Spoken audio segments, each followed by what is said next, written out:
පාරක් අහන්න කියන්න බයද? අද මේ පළවෙනි වීඩියෝ එකෙන් ඔයාට පාරක් අහන හැටි සරල වාක්‍ය 5කින් උගන්වනවා.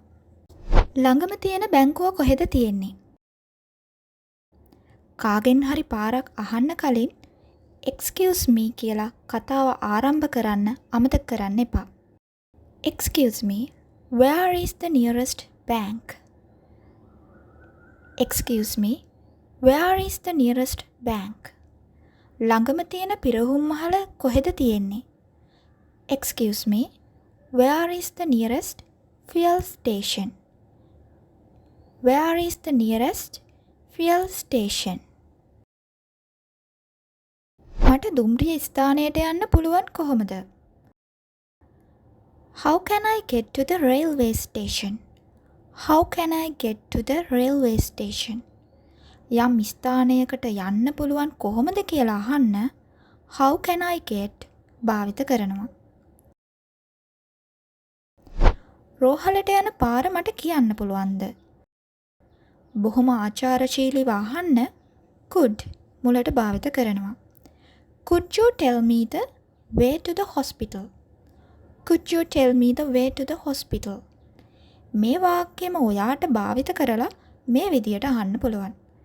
Could you tell me the way to the bank?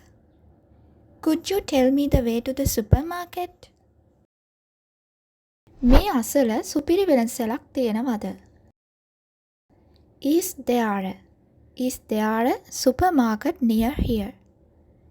මේ ළඟපාත බැංකුවක් තියෙනවද? Is there a bank near here?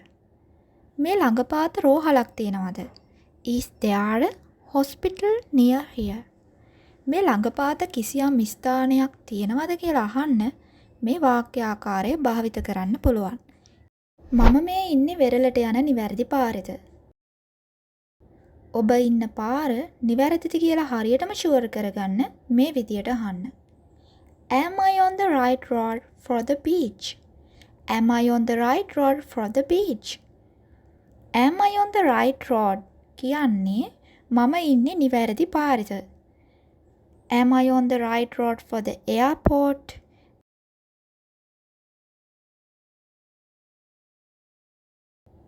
අද කියලා දුන්න මේ වාක්‍ය පහ ඔයාට උත්සාහ කරන්න පුළුවන්.